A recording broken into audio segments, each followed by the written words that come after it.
I'm Brittany Rizzo, and this is My Only Friends. On today's episode, I sit down with my good friend, Micky Shiloah. Micky is an actor, singer, and all-around hilarious person. You can see his wide variety of characters come to life on his TikTok series about New York Italians falling in love. Our conversation reminded me of the one where Nana dies twice. Micky shares with me the story of his grandma passing with only him and his sister in the room while I Love Lucy was playing in the background. Ross and Monica also were the only two people in the room when their Nana passed away, and the rest of the episode showcases how special she was to them. It also reminds me of the one with the prom video, but instead of calling Micky my lobster, I call him my penguin. Matthew Perry recently said in his book, "It's like penguins. Penguins in nature, when one is sick or when one is very injured, the other penguins surround it and prop it up. They walk around it until that penguin can walk on its own." That's kind of what the cast did for me, and that is what Micky has done for me since I've known him. Please enjoy my conversation with Micky Shiloah.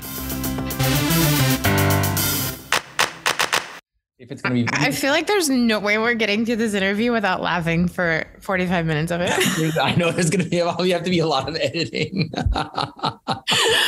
Or people can just listen to us laugh. That could be kind of like I think therapeutic. That's fun. That is fun. Oh my God. I'm so happy that you're doing this. How do you feel?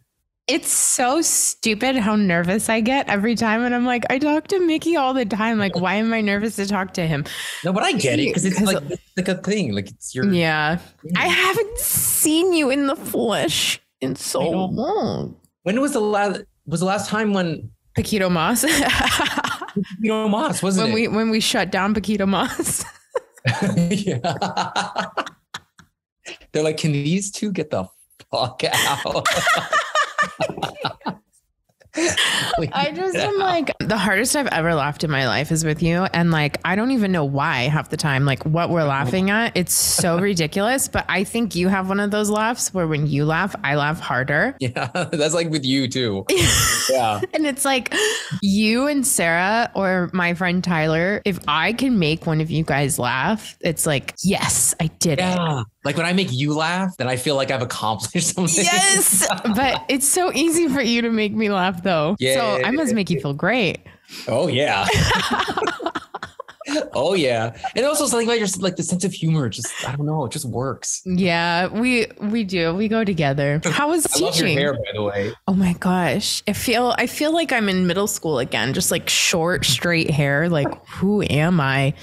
Having an identity. Like 90, very like 90s racial theme. Oh, God bless your soul. I know what to say. I know way to Brittany's heart. I know, right? You watched Friends, didn't you? You're a Friends watcher. Oh, yeah. Okay. I was like back in the day, I was never as obsessed as you, but I was like, I would tune in all the time. And I remember when it was the final season and when it was especially the final episode, then we were all just like, oh my God. And I remember the excitement, like the sadness and the excitement, and everyone was just on the same page for that last episode. Mm-hmm. Again, I wasn't like obsessed, but I was like, I have to watch the last episode. I must watch the last episode. Yeah, like it was an event. Yeah. It's so funny because I feel like there's a lot of people who sometimes are afraid to tell me that they also like Friends because they don't like, they're like, well, I can't compete with you. But I'm like, it's not a competition. I'm a psychopath. I mean, it's understandable. Yeah, I can't compete with you. But you and I could go toe to toe on Titanic quotes. Oh God, let's go. Literally. I mean, should we just stop this interview and do the whole movie from the beginning? Yes, I think so. I honestly was thinking as like, you know, just based on this podcast, I was like, Titanic. Titanic is like the propellers. But like you can do the background actors' lines. Captain, where should I go? Reddish brown. Reddish brown. Like they should have been nominated or something. Honestly, they should have had a longer career. Maybe they did it. We just don't know. Right? She's like listening, and she's like, "What the fuck, you guys? I won an Emmy last year." Do you not know I'm on Law and Order? Like, oh my God, I am crying. We're like 4 minutes in, and I'm like, "What?" Captain, where should I go? It's like that quote has been with me since like even before I met you. Mm-hmm. The fact that I could quote that with you and you knew it and could respond and like act, I was like, wait, what? You're like, who is this girl? I know that. Yeah. I know. Or maybe there's a lot of people that do, and we just think we're in our own little bubble. There's so many times where I'm like during winter and I stick my hand in my pocket and there's like just even a wrapper. I take my hand out and you look up to the Statue of Liberty and I look in my hand like, wow, I still have it. I swear to God, same thing, because it's something about Kate's like so the good. Look and the rain and the music behind it. It's like I want to be in that moment. Yeah. Or when she has the blanket around her. Anytime I have a blanket around me in my house, I like kind of look over my shoulder. That yes. Is Cal gonna be what's so funny is like this is not the first time you and I have even had this conversation, and it's still funny to us. Still funny because it's so iconic, but for me it's the subtle little things that are not like in the memes even. Like I would love to see a reddish brown. Maybe we should make a reddish brown. We should. We absolutely should. Maybe there is one. I don't know. Or like, I put the diamond in the coat. I put the coat on her. It's just so good. How many times did you see it in theaters? 9. Oh, you beat me. 9 times. And I remember I wore a harigami. Do you remember those things from the 90s?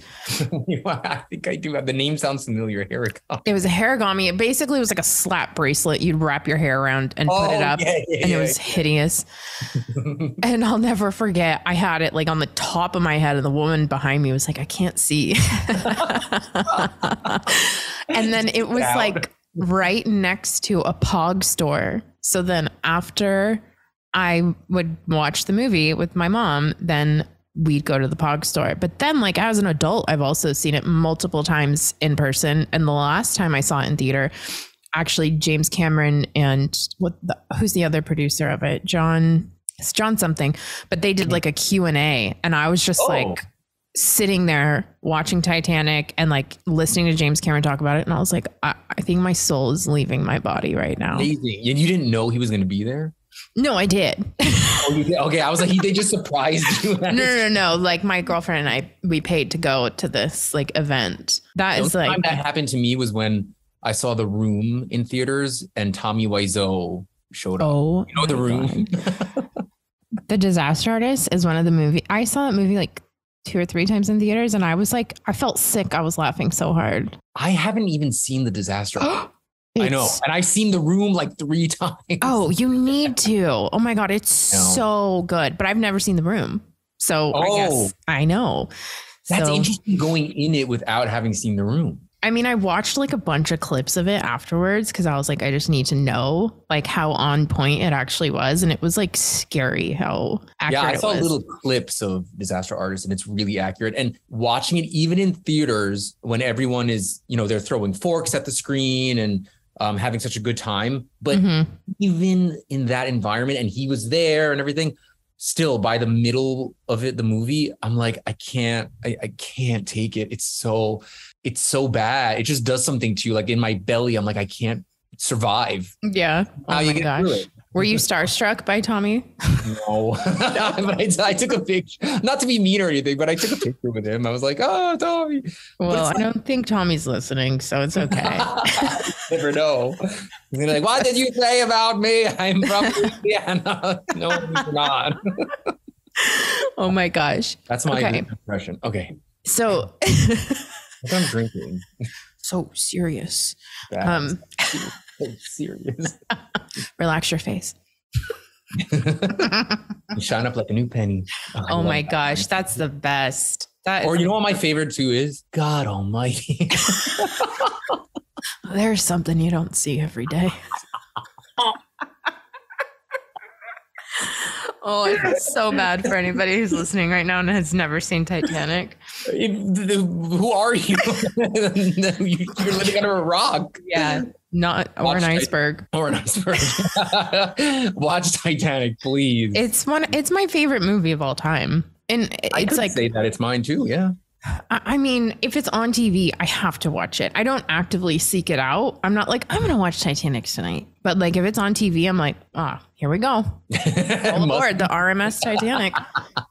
We're in for the night, baby, for 3 hours and 14 minutes. Okay, you are, how do you know it's 3 hours and 14 minutes? So now I'm second guessing myself, and I think it's 3 hours and 11 minutes. But because I always used to, back in the day, I would get Newsday, which is a New York newspaper, and then I would check the reviews and how many stars. Like Newsday was like my Bible, because I would see how many stars they gave it, and I thought that's what everyone was looking at.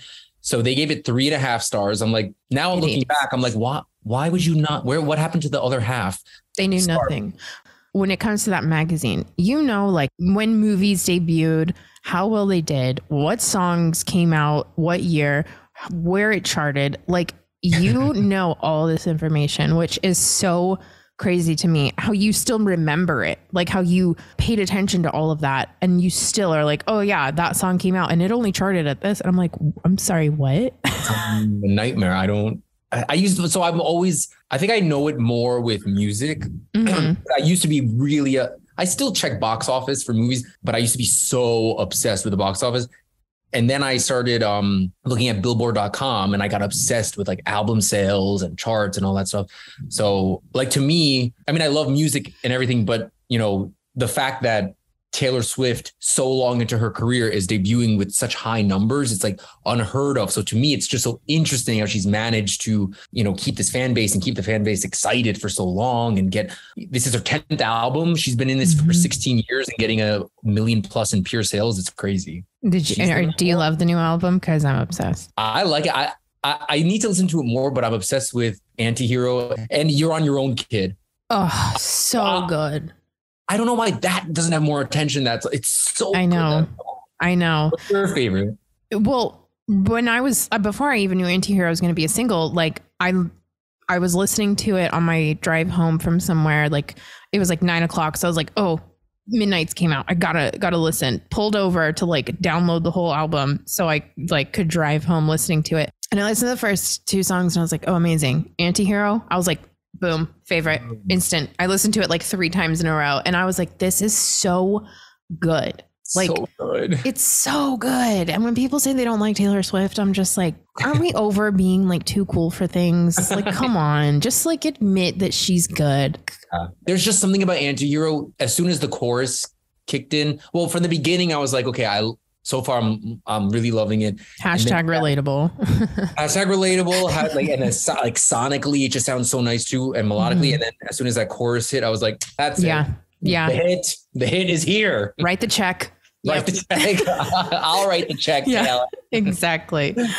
So you have Antihero, one of your videos, and let's talk about these videos because I was just dying to one, and you were literally referring to Titanic in this video. Oh, yeah, that's right. And the part where you like look up who played Old Rose, and then it just, I was dying.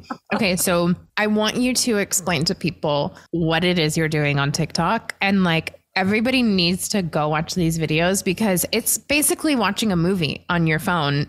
And it is so incredible how you are managing to do all of this and create all these different characters and play all these different characters. And then also like technology wise, like I have no idea what I'm doing on TikTok at all. I've never felt older in my entire life than when I try to make a reel. So I'm like, isn't this just Dub Smash half the time? Like, remember Dub Smash? Like, I'm like, what? I forgot about that. Yeah, like I'm Dub Smash old. So I'm like, I can do the Dub Smashes, but I don't know how to like do a transition. Like, what are you talking about? But you're so good. And like, you have a dream sequence in a TikTok. Like, who are you? I don't edit it in TikTok. I edit it on Final Cut. I don't even know what that is. It's like an editing staff. Like iMovie basically. Yeah. So it's just the step up from, I edit all the videos out of TikTok or Instagram just because it's too crazy. We talk a lot about it, in our friendship of like, you started doing these videos because you were like, I want to make the show that I've always wanted to make. And like, now we have our phones where we can make the show we've always wanted to make. And like, why should we wait for somebody else to hire us and not just create? You really took off doing this because you're passionate about it and you love it and you're good at it and you're having fun.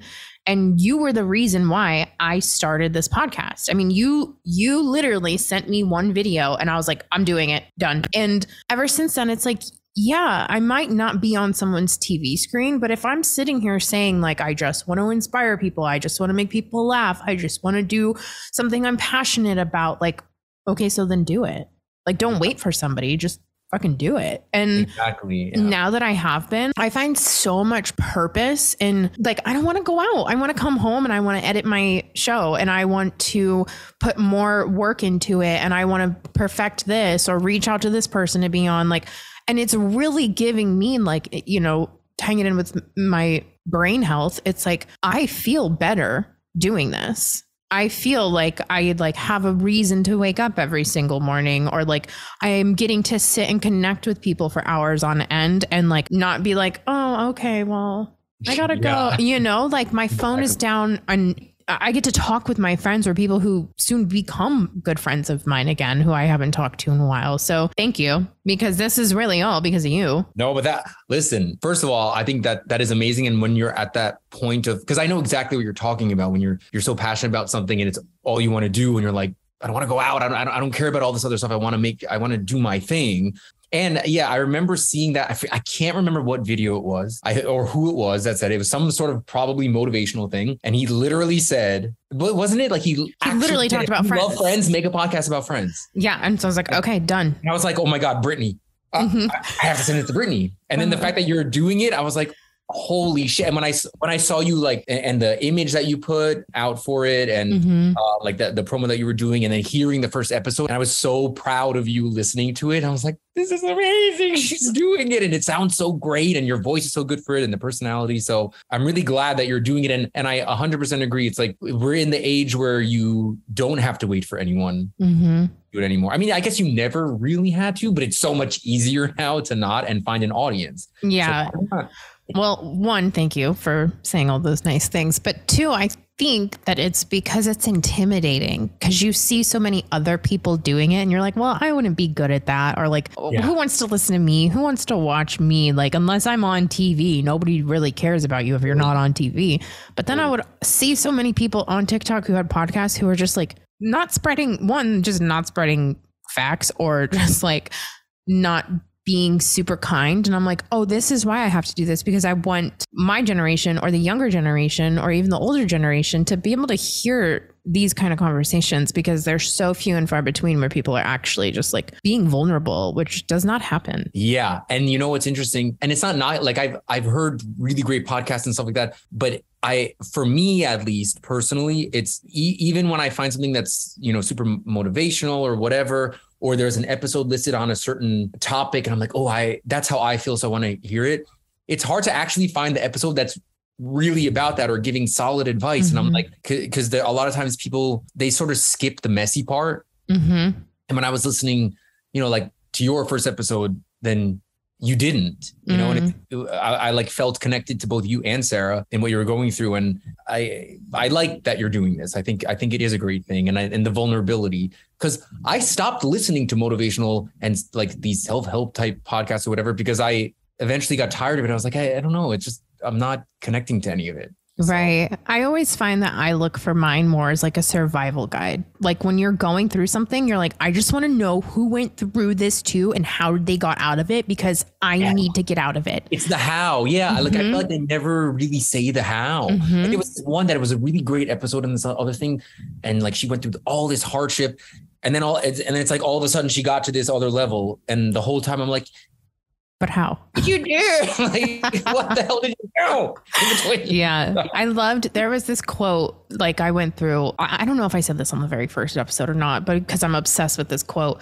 But when I went through like a really horrible breakup, it was like, I Googled everything Jennifer Aniston did because she went through a really horrible breakup. And one of her best quotes was like 98% of the blame could be on the other person, but the 2% is still there and it's still yours. So work on your 2%. That has what I have always stuck with now. But it was like, okay, so that's how she got through it. She worked on her 2%. She worked on herself. that's what I'm going to do. I want somebody to be able to like turn this on and be like, oh, Mickey and Brittany talked about getting through XYZ this way. So that's exactly what I can do. Because sometimes you just need somebody like you did for me to just plant the seed, give you the idea. You know what I mean? Yeah. Oh yeah, totally. I always like now and in, you know, for example, like in doing these videos and having this sort of thing, like it is such a motivation. It's such a motivation to like get up in the morning and keep going and strive for more. And, you know, now I feel like I need, I don't know, less validation in a way from the like quote unquote outside world.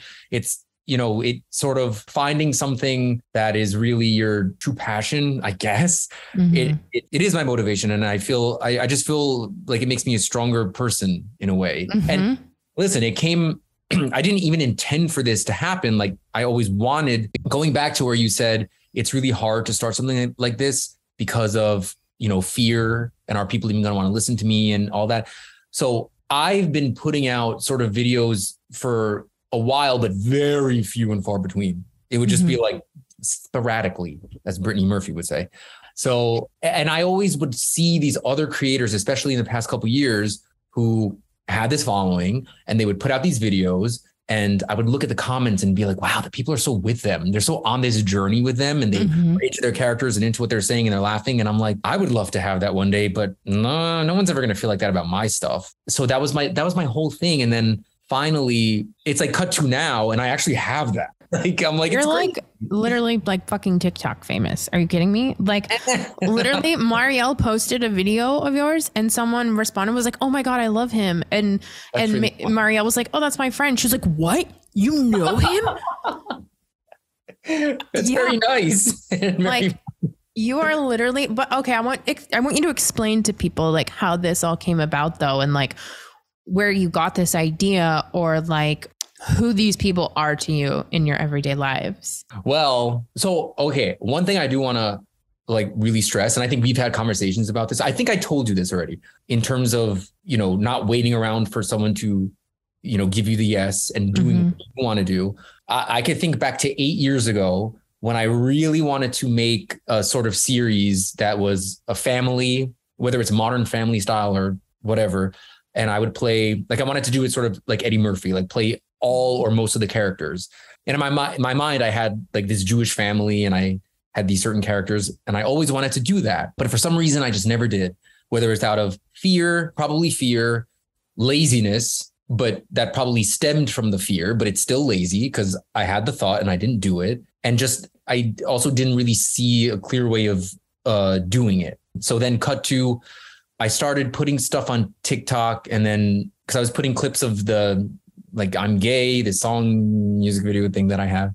I'm obsessed with that song. Brittany, it's literally the perfect length. In the video. I know. And that and you know what that was? It was because I hated what I looked like and I didn't want people to see what I looked like. Like that's how fucked up it was, which is a whole other conversation of like, don't rob yourself of things just because you have horrible body image. Yeah, like, but that's hard. Listen, like, I understand. Yeah. I mean, there's so many things like I beat myself up because I'm like, I missed this because I didn't want people to see me when I had gained weight. Like it's so bad. But it's a great lesson to learn for sure. You know, like do the video, go to the event, take the picture. Who cares? Like, who cares? Exactly. Listen, that's how I feel about even, you know, like I would always have like teeth issues and stuff like that. And, you know, now I'm getting older and like, you know, the grays are coming in and all that. And that stuff, I'm like, oh, I don't want people to see that. But it's like, who yeah. It's like, who cares? You know, in the end, you know, what am I going to not go somewhere out of fear that someone might be like, oh, you have like some grays coming in. Are you old? It's like, well, you know what? I am. I am old. Honestly, I've been 80 for the last 5 years. Okay. I think I have been for the past 10 years. Like, but yes, your song, I'm Gay. I literally, that comes on in my shuffle and I have my windows down. I'm driving down Ventura Boulevard and I'm like, because I'm gay. And some people think that I'm straight. And people probably are like, that girl's going through it. Yeah. But yeah, I remember my brother, actually, my little brother, Benjamin, Driggs Music, he told me to put it on TikTok. And I was like, no, I'm not putting anything on TikTok. I'm old, and B, no one's going to care. So I put one clip of it, like maybe a minute or 30 seconds. And then it started generating, like people were responding to it. Started getting some traction a little bit. And I was like, wow, cool. So I just started posting a bunch of things, a bunch of the clips from that video. Eventually I was running out and I'm like, okay, I guess I'll try to make other stuff like the TikTokers do. But just from that I'm gay video, then I got like 10,000 on TikTok, which was cool. I was like, oh, wow. That's a lot. Yeah. No, like I have never to had imagine that. like, I feel like with social media, we just see a number, but you have to think of it like if 10,000 people in front of you and you had to sing that song right now. Yeah, crazy. It's wild. Or even like if you get 100 likes on a photo, imagine 100 people standing in your room telling you look great. Yeah. Like that's what it is. That's a lot of people. It is a lot of people. And I would love, by the way, to have 100 people telling me I look great all the time because I need that. You look great, Brittany. Thank you. I can say that 100 times in different characters. Oh, perfect. New sketch. You really do though. Like if I was straight. God, don't put me back down that path again. It's been a good decade. I was like, oh, Mickey made this song for me. No. I don't even know why. I literally made that song because I couldn't think of anything and I was at such a low point in life. And I was like, I got to make something that like, what's authentic? I was like, I got to make something that what's authentic to me. And then you're like, the fact that I'm gay and everyone thinks that I'm straight, especially girls like Brittany who want to date me. But that's been happening. Was happening for so long. So to me, it's always been a thing in my life, you know, like not like people like me or whatever, but it's just sort of been a theme in my life for real. Yeah. So that line popped in and then I just sort of, I don't know, I made a 6-minute song, but yeah, it was nice that it, you know, kind of found an audience on TikTok. And then I was making other stuff. I was making stuff with True Jean Butler. And we had a thing that sort of took off too, which we played Mary and Joseph, Jesus' parents, and we gave them like a Brooklyn, New York twist. So that found a little following and grew it. And then we sort of were doing our own things. And I had this character, Diane, that I would do in improv, like in Lauren, like El Pianista. I'm like, just let me plug everything. Plug everything. El Pianista Improv, which I do the show. I still do the show monthly and at El Pianista Improv. And I was like, I want to give her a boyfriend, or it'd be fun to sort of do something with her. So then I randomly had an idea. I'm like, a speed date. And then I don't even know how I did. I just made some sort of speed date thing. It kind of did well. And then by the end of the speed date episode, she says to Anthony, the character, like, I think I want to, no, they say, let's get out of here to go to a restaurant, on a proper date. And then I had people commenting saying, we need to see the date. We need to see the next date. Let's see the date. And I was like, oh, okay, I guess I'll make the date. So then I made the first date. And then that really took off nicely on TikTok. That was pretty crazy. And then at the end of that one, I didn't even mean to make it a cliffhanger, but I said, I think I want to take you home to meet my mother. And everyone was like, we need to meet the mother, like take him home to meet the mother. So I'm like, oh, okay, I guess I'll do that. And so then I was like, maybe I should just make a family. And then it just kind of spiraled from there. And all of a sudden I found myself, like, I felt like I had to do it, I guess. It's so good. And like, thank you. It is literally, I mean, it is so good. It's like watching a TV show, literally watching a TV show on TikTok. And like, you are the character and you are so incredibly talented. Like, okay. No, you are. Just shut up and take it. You are incredibly talented. You are hilarious. Like the hardest I've ever laughed in my life is with you. One time being because you fell into the fountain at Universal Studios, but everything else you say is pretty funny too. With the falling in the fountain, that takes the cake. We're just all taking a picture and we look in the back and I'm like, where the fuck is Mickey? And he's in the water. At Universal City Walk. That was a good time. Oh my That was 10 years ago, by the way. I know, we've been friends for so long. It's insane. Looks like we made it. How far we come, my baby. A nightmare. We're so old. But I'm glad that we've been friends for so long. I know. So with doing these TikTok videos, how much does that help you mentally? Like besides, giving you the like purpose and like waking up every morning and having something to do, like, do you feel like it really has changed you in a sense of like, you feel lighter and happier?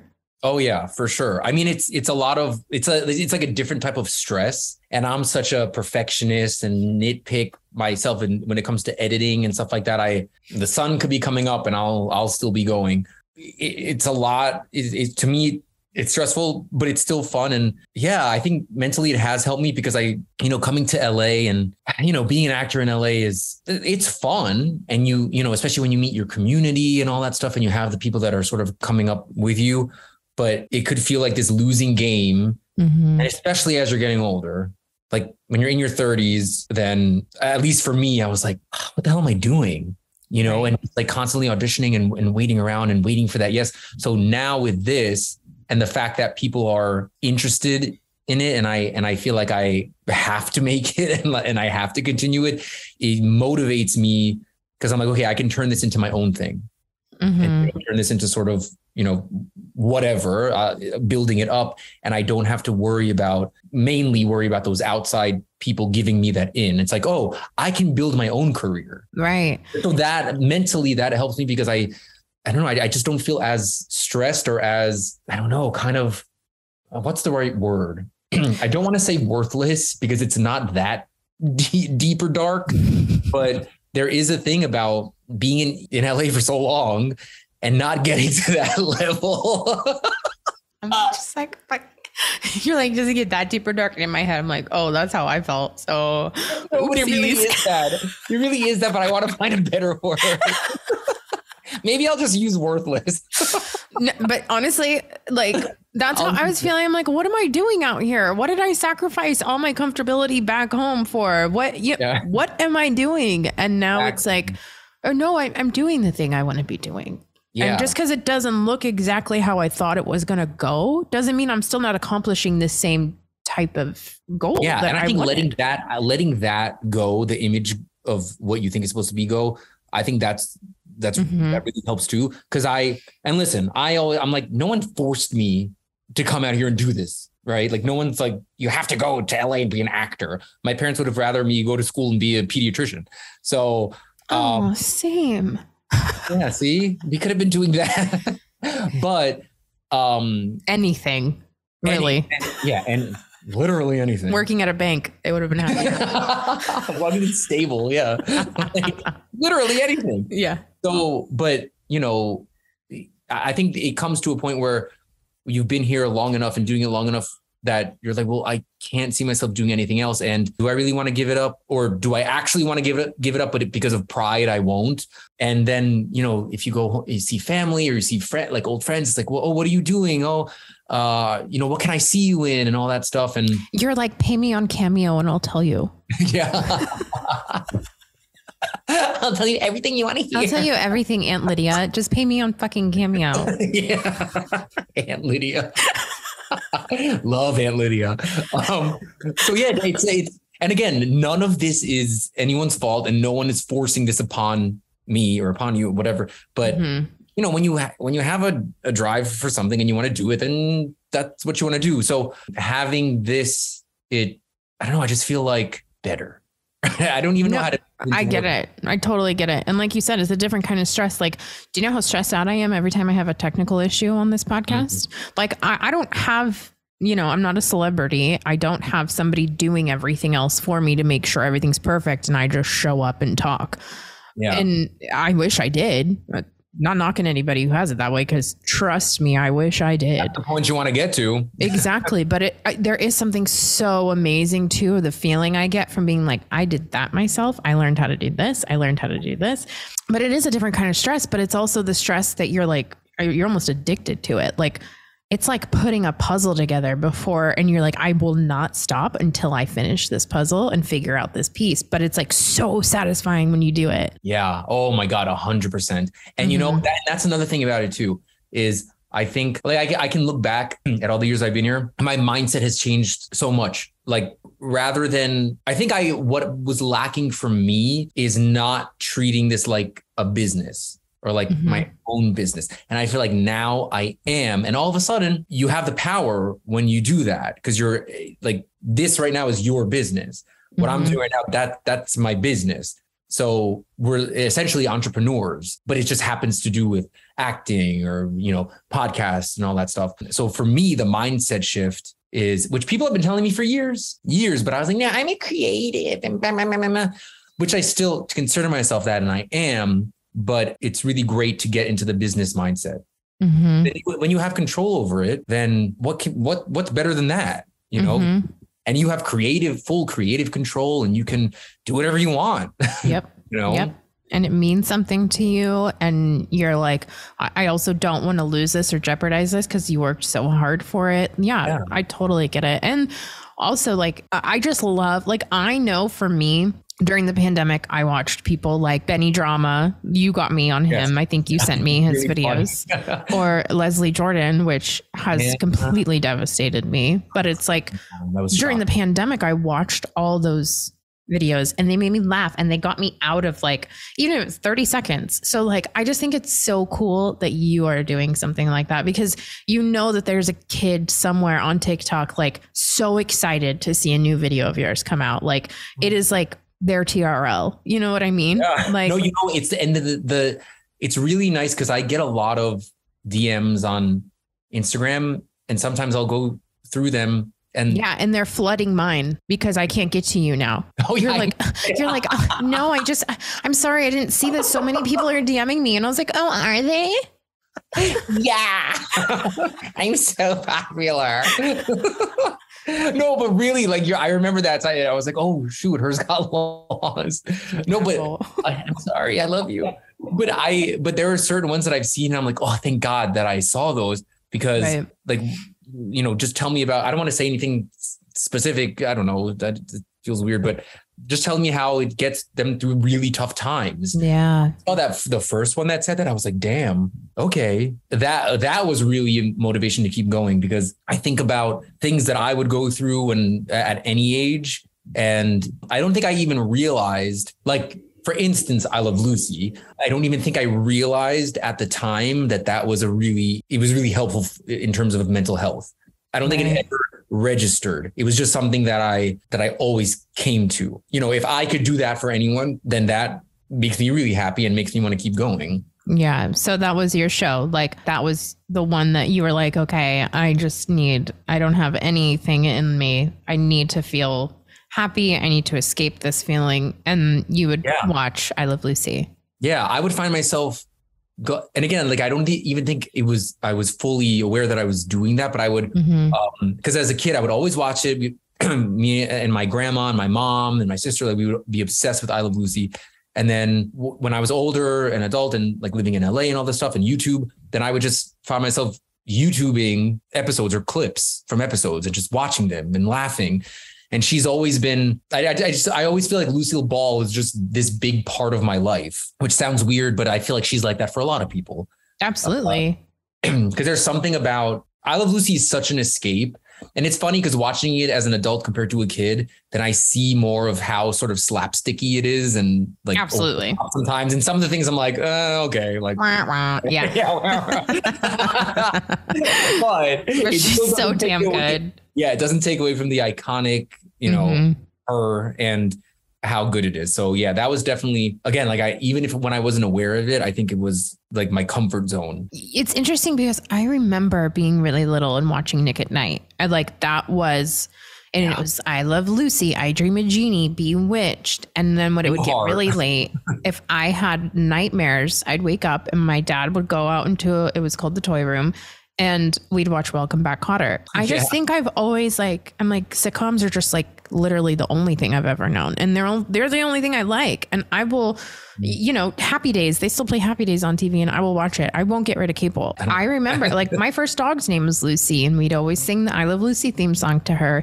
I have Lucy tattooed on my ankle.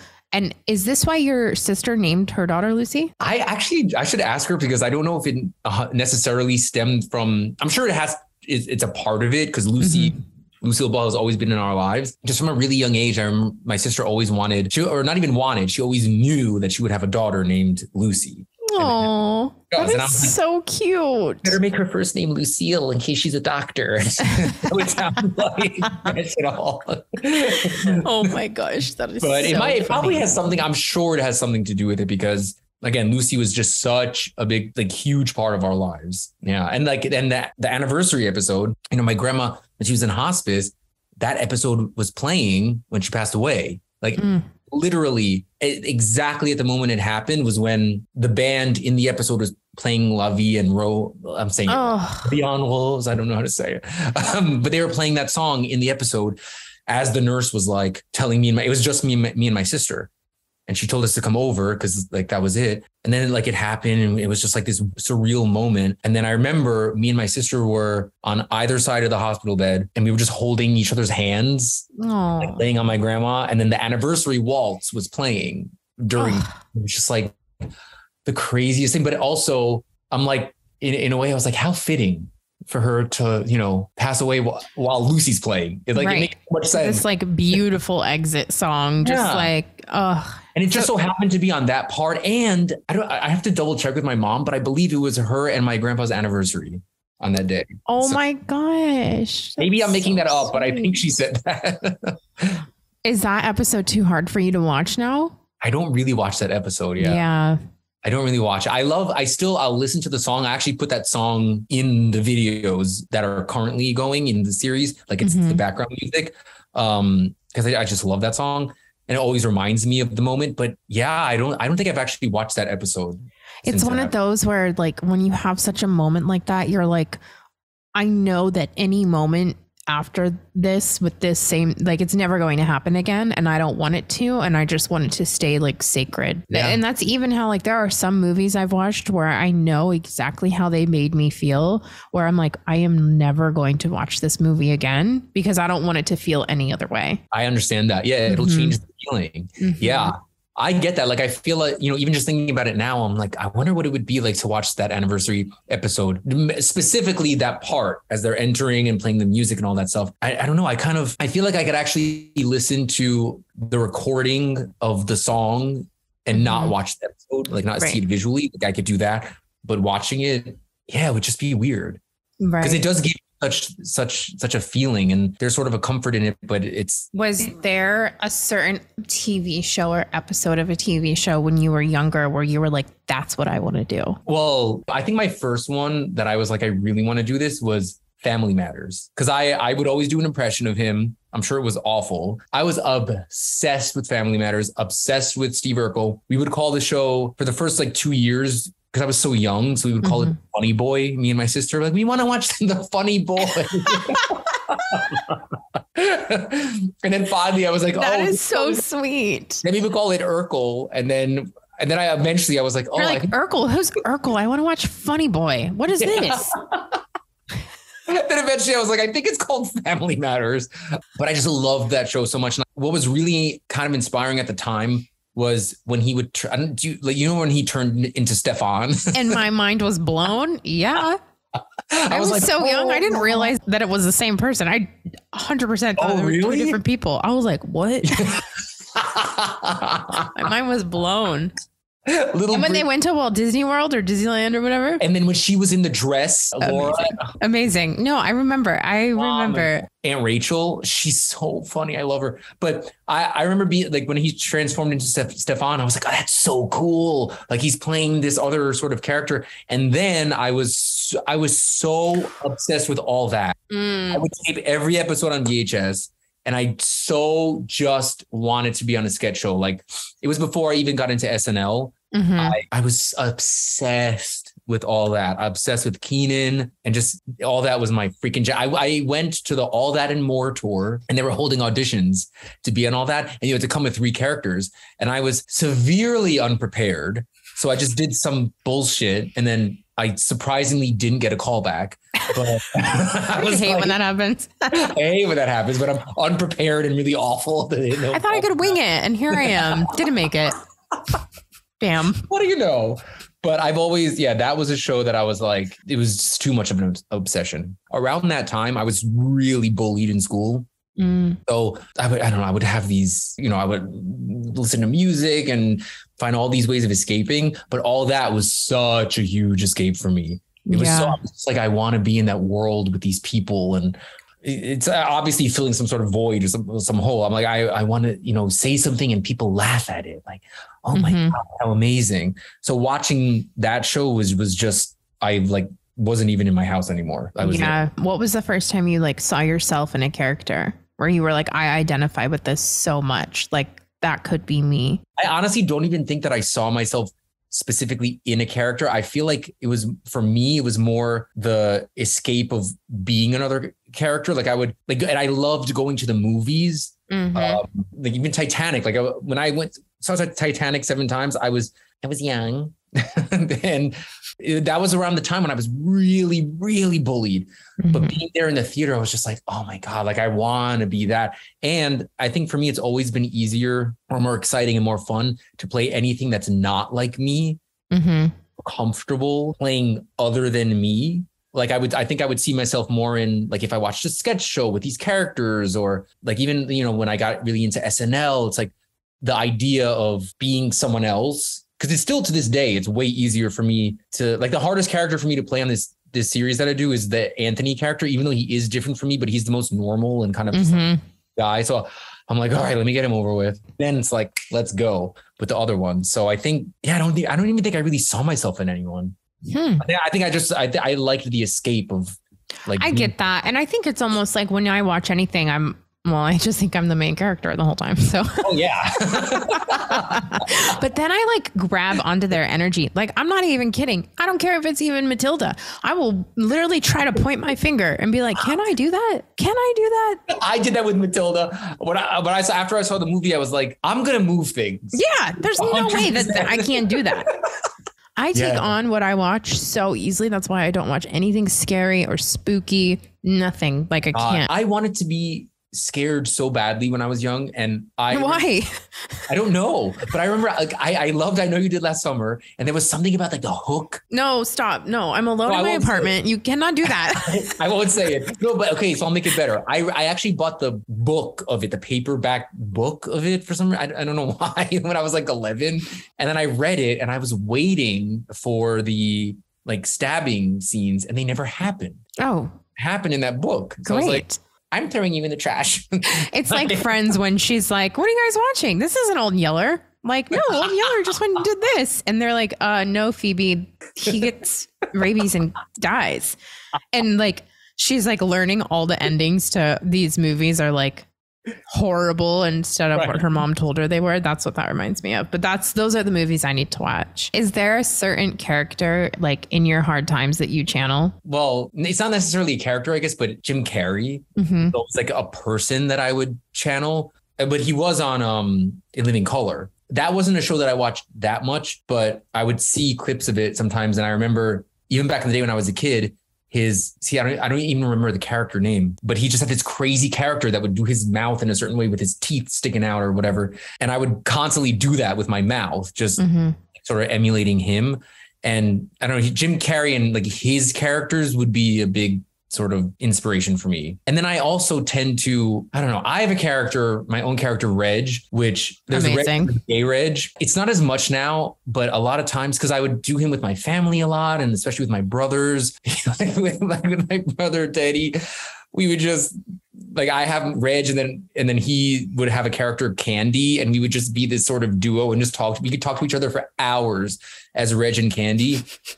And even as a 30-something-year-old, it's like just talking as Reg sometimes is just easier. It's easier to be, again, like the theme of me not being me has always been so much easier for me. Why do you think that is? Because I love you so much. Thank you. I don't know. I think it probably, and it's not like a woe is me thing. I just think generally it probably has to do with something about like growing up and being gay and all this stuff, and hiding and all that. So I think that probably has something to do with it. Because I remember, especially my teenage years, I was still unsure of myself in that time. But then I would really try to make sure that I wasn't like coming off gay or whatever. And I would like try to talk in a certain way. And especially like I could be more free with my friends that were girls, which were most of them, you know, because obviously.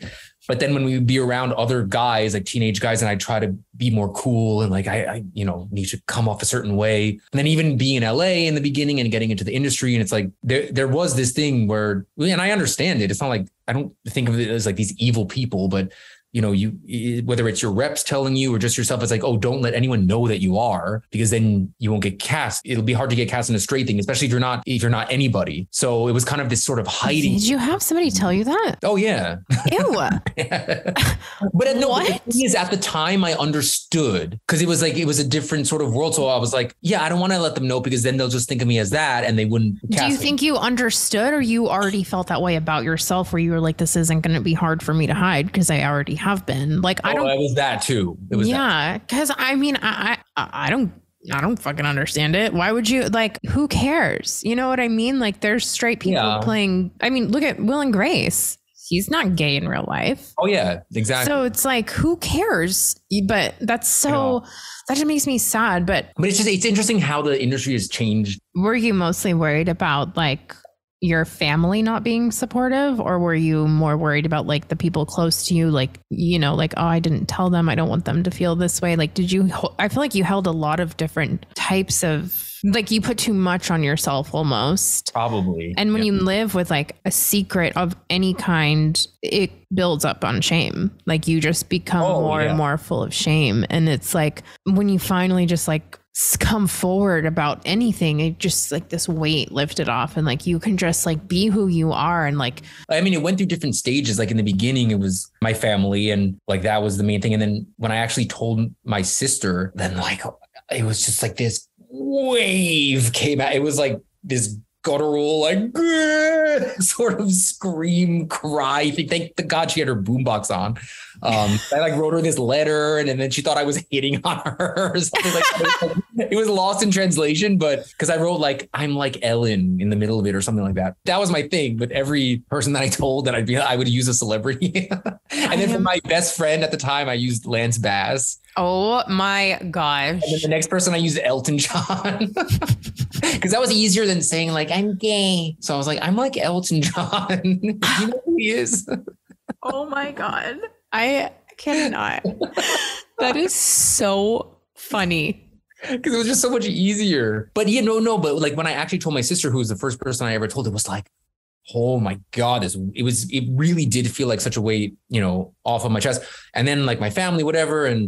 But then when I came to LA, it was kind of like, there were years, probably like 4 years of putting on this sort of, not even necessarily changing how I am, but just like being like, obviously I'm straight, you know, like not saying anything and just letting people assume. And when people would just assume that, then I'm like, oh yeah.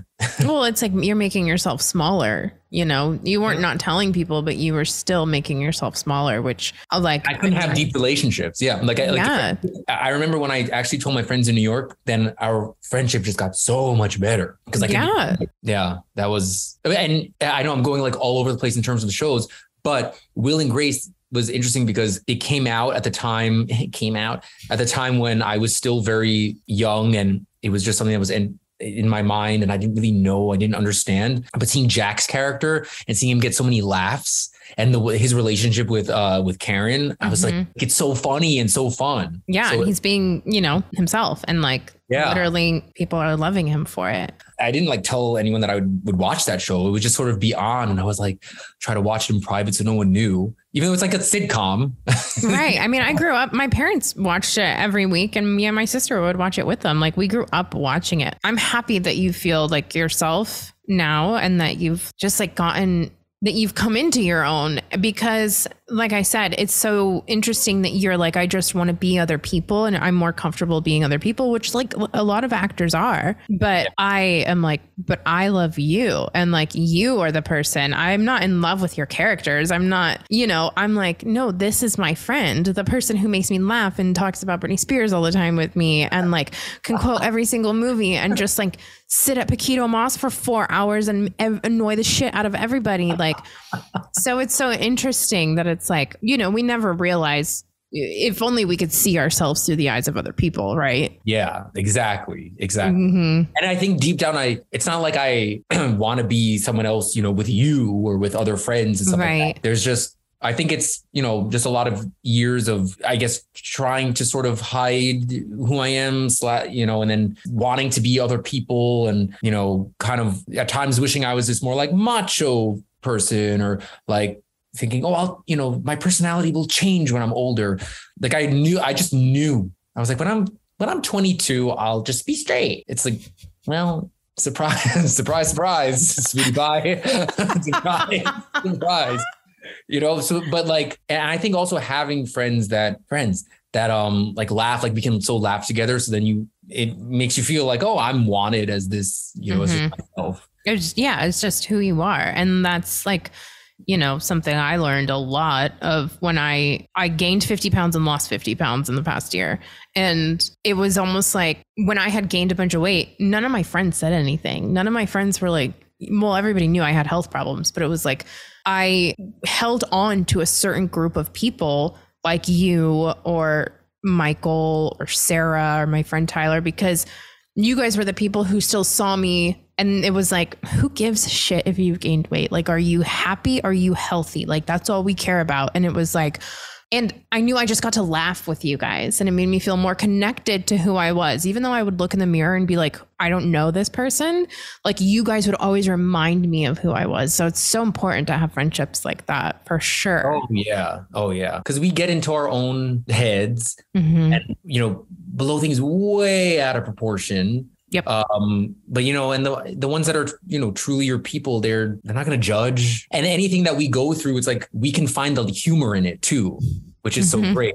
Like, you went through so much and we still managed to like eat donuts and drink boba and laugh about it. Is there a TV show that you put on to make you feel more connected to yourself? There's a lot of different things that I sort of go to sometimes. And I honestly, Mean Girls, it's just so good. And because I've been editing so much and doing all this, and it's hard for me to sleep. So the other night I went through this Lindsay Lohan rabbit hole, like Freaky Friday, and then Confessions of a Teenage Drama Queen, which, it is what it is. And so good. So good. And Mean Girls. And it's just it brings me back to a time when I was younger and I loved all the characters and this whole spectrum of humor and, different people and the gays in there. And there's just something about the writing that I just love so much. And even I'm such a geek, but the editing of the trailer, like back then I was like, the editing is phenomenal of the trailer.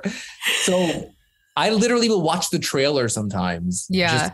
Or go back to that time of like, I would have to go clean the theater. And then I would just sit there or stand there watching the trailer. I'm like, please let me watch the whole thing before someone comes in to get me. What's your favorite quote from Mean Girls? Oh God, there's so many. Oh, I think the one that makes me laugh the most, don't hold me to that 100%, but the one that always sticks out of my mind when they're in the bathroom. Oh my God, Danny DeVito, I love your work. Yes. Which is so funny because everybody knows when I gained weight, I would tell people I looked like Danny DeVito. Oh yeah, that's right. Yeah.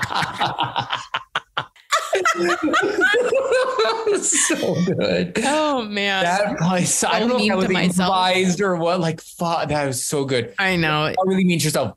But you know what the great thing about you is that you can laugh at yourself. Like, yeah. Whatever situation you're finding yourself in, it's not easy. What you went through hard times. But the fact that you could laugh about it, even if it's like outside of being on your own. And, if you were like in this depression, even like being out with your friends and being able to laugh at it, I think that's maybe not the best medicine. You need real medicine, but it's one of the best medicines. No, for sure. If you could have somebody play you, so like say tomorrow, they're like, okay, we're making your sketches into a TV show. Who are your like, I need them? Or even the ones you've like, if you couldn't do every single one of them for time's sake, even though, I mean, you're incredible. Angela is my favorite because I am Angela. Everybody has to go watch Micky's TikTok videos and his show on TikTok because I am Angela. Thank you. You would play Angela. Yes. You would play Angela for sure. It. That's really tough. I'm so bad at making decisions. That's another one of my problems. Oh God, don't get me started. I suddenly am the person where I can't make a single decision on my own. I went and got overalls today. I texted 3 people. Which ones? Why can't I choose my own overalls? It's so stupid. Yeah, but I get it. I think that's part of, like, for me, I think it's part of perfectionism, because you want to, like, I always need to make sure that I'm getting everything right. So it's like down to, you know, if I'm going to say right now, it's like perfectionism, which is a part of anxiety. I don't know. But if I'm going to say, like, you know, who's going to play a character in it, it's like, if I say Goldie Hawn, then my mind will go to, what if that's wrong? And because I said it, now that's what it has to be. Like it just goes down this rabbit hole. Yeah, I totally get that. Which is why it's hard for me to even pick out, you know, my favorite movie or TV show or scene, because I'm like, but that one too and that one too. So right, I need to work on this. No, I totally get it, because I'm the same exact way. I mean, that's why I literally have a deck of tarot cards right here, because I'm like, okay, you guys tell me what to do. Yeah. Like, someone tell me. Yeah, someone just tell me. Like, come on. And that goes back to what we were saying. Like, when people are going through hard times, you're like, I just want somebody to tell me what to do. And like, unfortunately, you have to come to these things on your own and like really sit with a decision and think on it and go with your gut instinct. But then there are times where you're like, I don't have any of that in me. Can you just literally tell me what to do? Exactly. I'm trying to think who would play. I feel like Jennifer Lawrence would be really funny. Oh, for sure. Got a funny bone. Oh my God. Yeah. She's a really funny. I feel like she could be like, you and her could be Angela and like Angela's friend or something. I don't know, like something else like those. Yeah. You could do something like that. Are you in therapy? Not currently. But you had been. I have been. Yeah.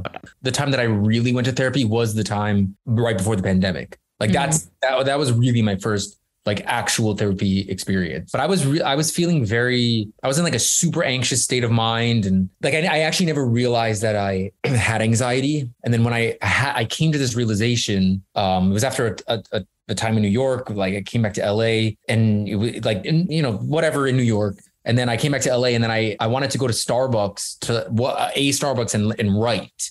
You know, start writing stuff. And then I found myself unable to get out of my car and go into the Starbucks. I went to 5 different ones trying to see which one was less packed. And I just couldn't go. Like, what is going on? I was like, wait, maybe I have anxiety. And then all of a sudden it was this, like I had like that's a Raven vision of myself from 3 years old and up. And like, that's all anxiety. That feeling that in the pit of my stomach of not wanting to go to school, not talking in nursery school, all those feelings that I ever had. I'm like, oh, it's anxiety. Like I just never realized that. Isn't that so crazy? I look back and I'm like, when I was younger, I would make my mom drop me off right when the bell was ringing so that I did not have to walk past anybody, so that I did not have to talk to anybody in the morning. I couldn't be judged by anybody in the morning by what I was wearing. I just wanted the bell to ring and go into class. And like, looking back, you're like, that's not normal for a kid. Yeah. You know, our parents do the best with what they have, like the knowledge they have, but it's like, clearly I had anxiety from a very young age. I never wanted to go to school. My mom would go to a tanning bed for 20 minutes. That was her way to get out of the house. I'd call the tanning salon and be like, is my mom done yet? I never wanted to be without my mom. Wow. And it's like, it was that separation anxiety, that like anxiousness. And then, you know, it's not until you hit a certain time in your adulthood, you're like, oh, this isn't new. Right. Yeah. None of this is new. I've been doing this since I was 3-4 years old. Not new. But now you can sort of like, it's interesting to look back and put the name to it. It's like, oh, yeah, I wasn't just this shy kid. Right. It's coming from something. It's stemming from this anxiety. But it's like, where does that stem from? I don't know. But yeah, it is interesting to sort of have that revelation. But then I still didn't go to therapy until 2 years after that. Oh, really? Yeah. Cause I was like, can I afford therapy? And what am I going to do? Blah, blah, blah. But then I finally did, which actually, this is really helpful. If anyone listening to this is, and I mean, I don't know if they still offer it. I'm assuming they do if anyone's an actor, but if you're SAG, then you can get free therapy. And that's what I did. Yeah. It's I did not know that. You know that? Oh yeah. That's what I did. What? But if anyone is listening to this and you're SAG, Google, maybe you don't even have to be SAG, but Google like SAG therapy or what I'm sure it'll pop up. It was literally in the SAG building, which is it's the actors union. So I would go in there and go do therapy. Like it was every week or whatever. And at first I was like, I don't get this. This is strange to me. I feel like I'm just talking. And then after a few weeks, I was like, okay, I felt like the point of it was that I did know the answers and she was allowing me to figure it out and just sort of like guiding me in a way based on what I was saying. And after a few weeks, I started feeling a lot better and a lot more confident and kind of less stressed, less anxious. And then when COVID hit, I just sort of in the worst possible time, but we didn't really, have the Zoom thing yet, but I stopped doing it. Yeah. It goes back to like when you came out and how you felt. It's like when you hold things in, it just literally, it's like a disease. Like you're holding in a disease almost. And it's like when you speak something out, you cut the problem in half immediately. Yeah. Like, even just getting whatever it is that's pissing you off out, because these things, they leak out in other ways, no matter what. Like if you're angry, if you're sad or this or that, like if you don't get those feelings out of your system, it is going to come out in another way that is not going to be good, regardless on any scale. So it definitely is just like, it is weird because I have some friends who are really like skeptical of going to therapy. Like, what would I even talk about? What do I do? And like, sometimes you do just go and I'm like, I don't know. Nothing's really bothering me right now. And then little do I know, like 5 minutes into the conversation, I'm like hysterically crying. I'm like, oh, but then you just feel like I'm going to sleep good tonight. Or like, oh, I feel like, thank God I'm not thinking about that anymore. Or I can just tell someone who I know isn't going to gossip about it later. Not that any of my friends would, but like it's a safety. You feel safe. Exactly. Yeah. And the thing for me too is because I'm like you, I'm a homebody. I've always been sort of this person who I have a lot of, my anxiety is a lot of anticipation, which makes me avoid things sometimes, whether it's, even sometimes like sending a text back, even if I didn't see it for a minute, I'm like, oh, they text me at this time. It's like, oh God, normally you're like, oh, I should just text back in the moment. But then it's like all these thoughts come like, oh, but it's been 2 hours. And then if I text them back now, they're going to think that I was avoiding them. But then maybe I should wait. But then if I wait too long, but then, and it just doesn't end. Yeah. I'm just that type of person. But I know that for me, even when I go into this situation, like if I go have coffee with someone, or if I go, to an appointment I needed to be at, or whatever it is, getting out of the house and doing something, whether it's an important thing or not, there's that sense of accomplishment. Then all of a sudden I just feel better. I know that I feel better if I have human interaction or whatever. So going to therapy for me, even if I don't really get anything out and I feel like it was sort of like a session of nothing, the fact that I left my house and went there, that is huge, at least for me, because I got out and then I feel like I have energy for the rest of the day. Absolutely. And it's just like being proud of yourself in those small wins and making them be big wins, because they are big wins. I mean, I had to learn about small wins. I didn't give one crap about I didn't want small wins. I mean, small wins are all I got, baby. I'm like, whoa, I put lotion on my face today. Shit, watch out. I like that mindset. I wish I had more of that mindset because, and I think it comes back to career and stuff like that. I was always like, no, I need that huge booking. Like I was just waiting for that moment of that phone call to be like, you got booked this big job or whatever. Like it was always that. And I was not settled. I would not rest until it was that. So no matter what it was, even if I booked good stuff, even, no matter what good thing happened in my life, it was really hard for me to just be happy about anything. Well, I mean, look, I was just talking to my aunt about this, where gratitude is a practice. It's not something you just have.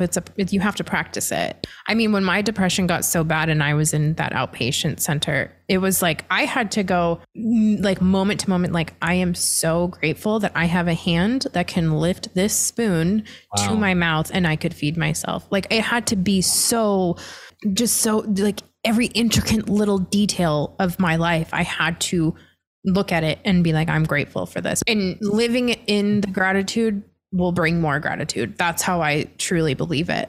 What I love now is that I still have so much to build, and I'm like in doing what I'm doing. I feel very lucky that I even have some sort of an audience that cares about what I'm doing, but it's something that I really want to build. And it still makes me nervous because I'm like, I want to make a living from doing this and having my own thing, which would be amazing. So I want to turn this into my living, but it's like, how am I going to do that? How am I going to keep up? Blah, blah, blah, all those thoughts. But I feel very grateful to be in a place where it's like the possibility is there now. Right. And circling way back, I was talking about how like 8 years ago, I wanted to do the idea, the family, the Jewish family and all the characters. Like, and I was saying like, I accidentally sort of fell into this thing with people wanting to see more. And then I made the New York family and all this stuff. And it wasn't until a couple months in that I was like, wait a minute, I'm doing that thing that I wanted to do 8 years ago. And now it's in a different form and it's not the way that I expected. I didn't even plan on it. It just sort of happened. But now I'm actually doing that. What that also taught me and what, I want everyone to realize, if anyone is listening, to follow your instinct and follow your gut and go with the thing that you want. If I look back a decade ago, I'm like, but this is the thing that I said that I want to do. And I was trying stuff on like TikTok and Instagram and sort of throwing, spaghetti at the wall and seeing what stuck. And the thing that stuck was the thing that I wanted to do in the first place. I look back and I'm like, damn, I wish, and listen, you can't change the past. It's better late than never, whatever. It doesn't really matter.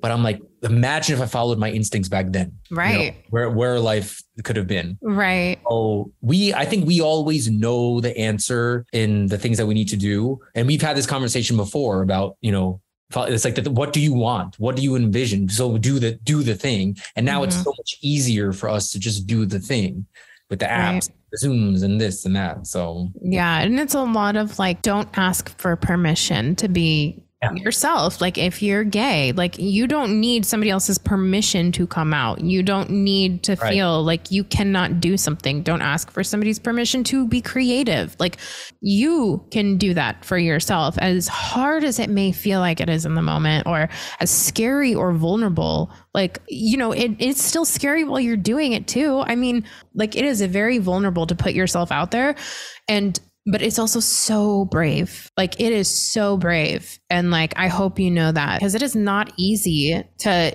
get over that hurdle. Once you get over it, it's fun and it is easy. Like, welcome to the other side, you guys. It's really nice. But at the same time, when you're trying to just like the anxiety of like, I don't even know how to get there and I'm not even going to try because I'm so unbelievably scared. Like once you get through it and you just make the decision, and that takes a lot of courage and bravery. And so I just think it's amazing. Like, I'm really proud of you. You did the same thing. Well, again, it was your idea. I mean, yeah, it was.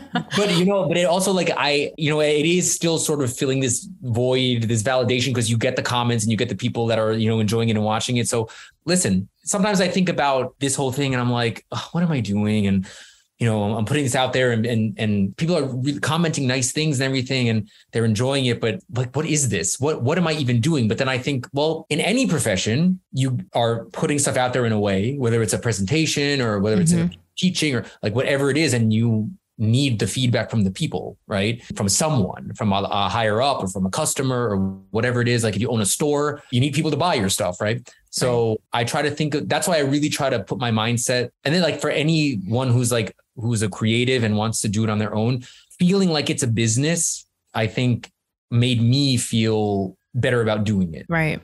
Because it's like, I get to be creative and have full creative control while seeing this as a sort of entrepreneurial business venture.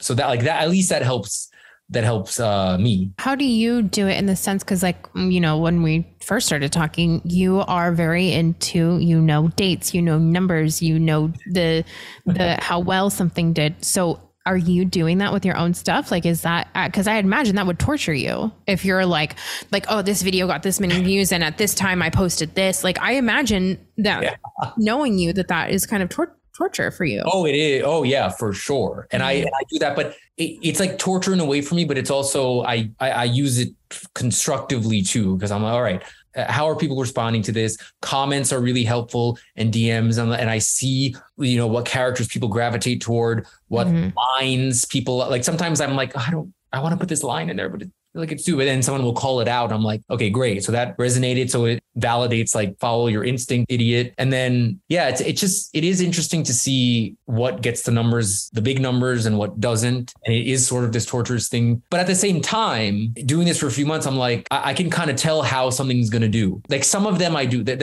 I sort of have a system where I'm like, okay, I want to tell a full story. So I know these are not like the current segment that I have going on. I'm like, it's not going to go viral. This is just a storytelling thing. This is for the people that know this. But there are certain ones that could be standalone that I'm like, all right, maybe, this could be one that does really big numbers.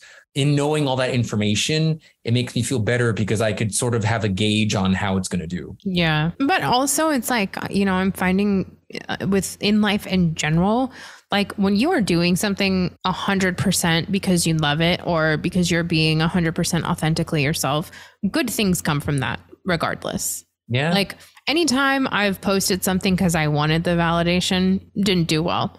Anytime I posted something because I was actually just really fucking happy about it, people are like, oh my God, this is amazing. Congratulations. And like people really cared. And so it's just such a big lesson to learn. Like the world, people are attracted to people who are authentic and like living their lives as pure as possible. People love that and they want to see that. And I think, we often get as our own worst enemy. We think that like nobody wants to see that. People want this version of me. People want this curated version of me. We totally believe that. Mm-hmm. But, you look at the people you look up to the most, it's because they are who they are and they got past all that other bullshit we're fighting, Exactly. Yeah. So it's just so interesting. I mean, you look at some of the most talented, incredibly kind people. They're not the most perfect in anything, but because they own who they are, it's seemingly perfect. Right. And also what is perfect. You could make something and hit you're like, oh, I'm hitting this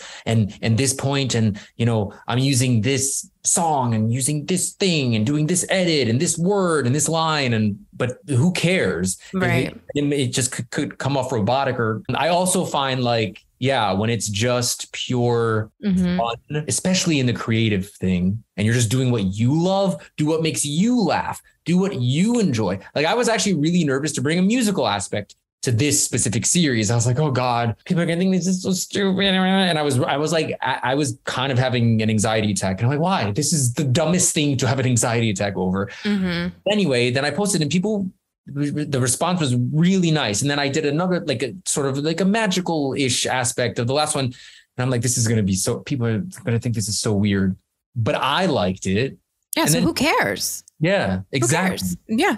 And no one thought it was weird. I mean, to tie this back into, it's like Lucille Ball. I mean, you cannot care about what you look like or what it looks like to other people if you want to be funny, period. Exactly. If you want to be funny, you just have to go for it. And like, you literally cannot care. And that is something, I think that's why I loved comedy so much, is because I've always been very self-conscious of the way I look.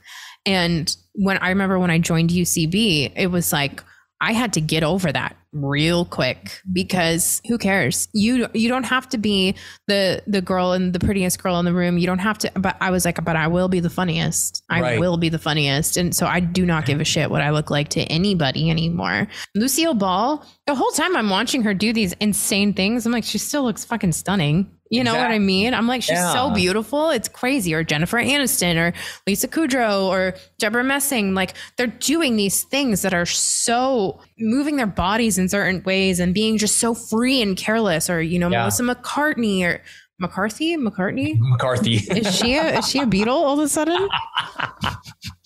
Jesus Christ. Melissa McCartney. And Ringo Starr. And Ringo Starr. They're all just so funny. Oh, Jesus. Comedic genius. No, but I agree 100%. And it wasn't until really like I started doing improv at LPN studios and going with the theme of not wanting to be myself, I was able to go in there and be all these other characters and then get this response and, being able to grow in that space for all these years was so helpful. Just, like in the acting world, it's like, oh yeah, improv is really great for commercials and stuff like that. And like, getting you out of your body, which I totally agree. But it also helped me in the real world to Absolutely. just sort of be myself and be out there and not afraid to be fun. Like I always used to think I had to be this sort of like perfect, like nice boy. All of a sudden I was like, no, wait, I can be a little bit zany and wild because that's my real personality. Right. Even though that's what I feel inside sometimes. But yeah, really, improv has just opened so many doors. And I opened so many doors. I mean, like the doors of my own mind. Absolutely. Can I pee? I have to pee so bad. Oh, let's pee. Let's pee. Okay. You can keep that in too. I would say too. I mean, I grew up watching I Love Lucy, and there's so many episodes that stuck with me. And what's interesting is the one where she gets stuck in the freezer. Yeah, I love that one. It scared me when I was little. Oh no, it is scary. It scared me too. It scared me. Yeah. And every time I think about that, even when I watch Friends and Monica goes into the freezer at work, I'm like, don't get stuck in there. Like it really freaks me out. And then she's like growing icicles on her face or something, isn't she? Yeah. No, because then when they show her, I honestly was really it made me uncomfortable when I was little, because when they show her with the icicles on it, when I was a kid, I didn't even register that as icicles. She looks like an octopus or something. Yeah, I didn't know what to register it as. And I was just like, oh God, she's so scary. Like, is she like, I don't know what to think. Yeah. It's so weird. And then even when she's like in the heated blanket, and then she like smells like someone's cooking a roast. And then she's like, grab a fork and a knife and a bottle of ketchup and meet me for the biggest barbecue in the whole world. And then I know it's supposed to be funny, but I was like, oh my God. Like, this is serious. Like, this is serious. This is really bad. Like, this is the end of the show. Yeah. Is this the finale? The building's gonna like burn down. Oh my gosh. In this show, it's like, like Friends, where it's like, it's been around for so long and it still hits. It still is good. Yeah. Mm-hmm. Yeah. And I mean, I Love Lucy. She was like the first studio audience to ever be had. And like, she was such a pioneer also. So I feel like if you're a woman in comedy or a young girl in comedy, like you have to study Lucy. You have to watch Lucy. It all comes down to her. I mean, she, as a kid, Lucy was that's where life began for me. Yeah. Oh, that's so, yeah. Well, I think too, when you're younger, you like don't think actors are real people. And then you move to LA and you see them in Ralph's and you're like, oh shit. Which I also wonder, because I feel like it must be strange to walk into a place and just know that most of the people probably know who you are. Like, that must be a really weird. See, I walk into a room and already think that way, honey. You're the star of the show, baby. But like, and not in a good way. I'm like, shit, everybody knows I'm here. Everybody knows that this is what I wore. It's like, oh God, here people are gonna be like, oh, I saw her without makeup on. She looks so ugly. Like those thoughts, not like. That's why I loved during the time of like everyone wearing masks. I was like, wow, this is great. I'm like, I could just go to Ralph's and no one, I could see people that I know and they'll never know it's me. Hopefully, no problem. So I was like, I'm down with it. Let's go. Right. Okay. Yeah. So what is the most useful piece of advice you've gotten in therapy, and what helps you maintain your mental health? I'm like, nothing. I'm like, let's wrap this up and ask you the most hard-hitting question. I'm like, damn, nothing. No, but I do know what it is, though. It's more about, I can't say exactly how the therapist said it. It was just a lesson of like saying what setting boundaries. It was 100% setting boundaries and not being so scared of saying no or taking time for yourself. And especially over the past year, really just for me leaning into, I need to do the things that are important to me, and sort of not necessarily shut off my life, but in a way shut it off so I can really double down and focus so that I can build something in order for me to like have more of a full life after this. Like sacrifice, maybe seeing my family as much or seeing friends as much and all that stuff to really focus and make something happen so that I can do that more freely after I build myself up. Because it all stems from the boundaries. And I'm like, because I always have this guilt complex. I don't know if it's because I'm a Jew or whatever, but it's always guilt. And I'm like, now it's been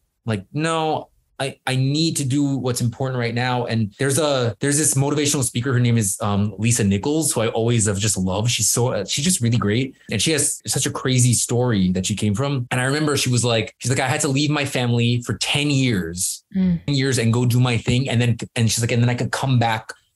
Yes. I just watched that video the other night. Wait, her? Yes. And she's like, so I could bring them through that door. Like, yes, it's so good.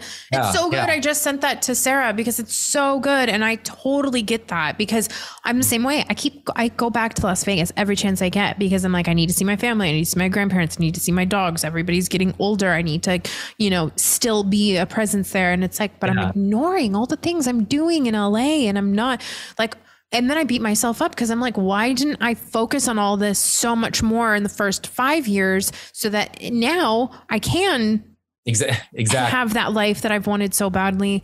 But now I am learning like, okay, I will go there when I can. And like, not everything has to be centered around, okay, I'll do this and then I can go back to Las Vegas. I'll do this and then And so now in that mindset, imagine 5 years from now. Mm-hmm. 5 years goes by like that. So imagine how it's going to change. So that's what I've been really trying to focus on and not feeling guilty. That's the biggest lesson that I probably took from that is like boundaries for yourself. Right. And that's the thing too. Boundaries aren't to get people out of your life. They're to help people stay in it. Yeah. So, that's good. Mm-hmm. That's good. Yeah. So it's definitely exactly. I think people look at people when they put up a boundary, like, damn, like they get like a little mad or like, insulted. And it's like, no, I'm not telling you this right now to hurt your feelings. I'm telling you so that we can continue to have a healthy relationship. Yeah, exactly. Like it's the, as cliche as it is, it's really is the sort of putting your oxygen mask on first. Right. How can I possibly give anything to anyone if I'm struggling so much, if we're all, connected and doing our thing, then like we're just going to come together stronger. Absolutely. It's so true. And it's inspiring to see you doing this now. I'm like, damn, like she's going forward. So it's inspiring for me to keep doing my stuff. Well, that's how I feel about you. I mean, you've always inspired me. I've always looked at you like, with stars in my eyes. And I was like, oh my God, I'm like nervous to talk to Micky all of a sudden because he's like, famous. It's so famous. You're like a one to watch. I love you so much. This was so much fun. Also, we've been talking for almost 3 hours, and this is why the people at Poquito Mas hated us. Yeah. Because we can talk and it goes all over the place, but it's so fun. And I'm so proud of you. And I can't wait to see. I just know you're going to be on something like SNL very soon. Like it's going to happen. And they need you. Let's be honest. Like I would kill to see you and Chloe and Bowen do a sketch together. Oh my God. Like I love them. I would do it. Let's go. I would be so scared. Well, another thing I'm trying to get out of is, and I swear to God, I'm done, is scarcity complex. Like when you get down to buying like a new wig for a character, I'm like, I'm not going to, as stupid and sort of trivial as that sounds to me, because I've always had to be frugal. I'm like, even one spend is like, oh my God, it's too much. But I have to get out of the sort of, but then I think about it, I'm like, well, if I buy this, then I could do this character and build this up and it'll just only help to build this thing that I'm trying to do. So there's a purpose. Mm-hmm. It's an investment. And look, we both know money comes and goes, and it makes you a little bit more comfortable for sure, but it doesn't change anything. And it's one of those things where it's like, we've always figured it out. Somehow we'll figure it out again. If we don't have the money, like it's really like when the times when money is down, that's when I'm at my most like anxiety. It's not like I've ever been, but like you said, it's that scarcity mindset, that lack mindset, whether it's like how we grew up or what we were taught of like, you gotta work. God forbid you're not working and not making that money instantly back. And like that, but then you're always in that mindset of like, well, I can't do this because I don't have the money. Well, when you constantly say you can't do something because you don't have the money, guess what? You're bringing in more situations that are just going to present themselves for you to not have enough money. Yeah. So it's true. It's so true. It's hard, but I mean, I get it. I think we just beat ourselves up way too much about those things, but it's true. It's, you have to live in the mindset of abundance and not scarcity. Like Lisa Nichols she drives that point home like crazy. Mm-hmm. Go listen to Lisa Nichols. No, I mean, honestly, but to tie it back to what we were talking about in the beginning, we want to hear how other people got to certain points. We want to hear how they got from point A to point B. And so when you refer somebody to go listen to Lisa Nichols or go watch this TV show or listen to this song or watch this movie, they will get out of it something that will help them. Yeah. And that is what, there's a quote where it's like, your hardships will become somebody else's survival guide. Ooh, and that's true. Yeah. And it's so true. If I can be a survival guide for somebody, then okay. Exactly.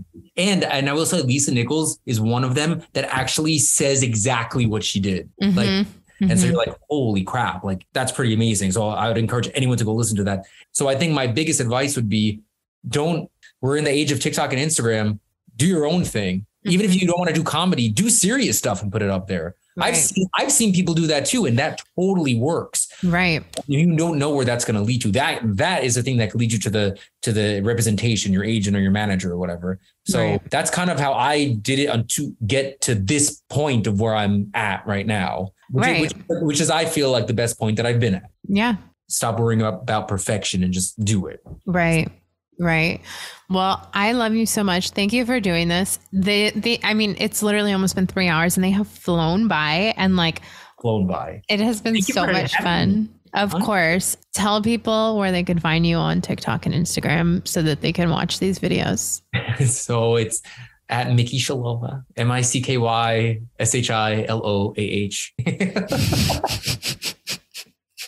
You can find me on there and I post videos. And everybody should stream his song "I'm Gay," which is so great. If you watch it with the video on YouTube, it's better.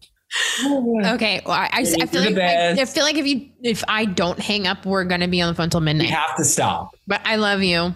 I love you too. So much. I love you. Thank you. More than you'll ever know. Of course. Really fun.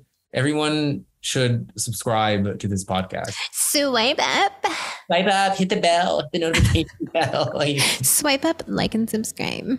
Yeah. Chatla. Okay, I love you. Love you too. Bye. Bye.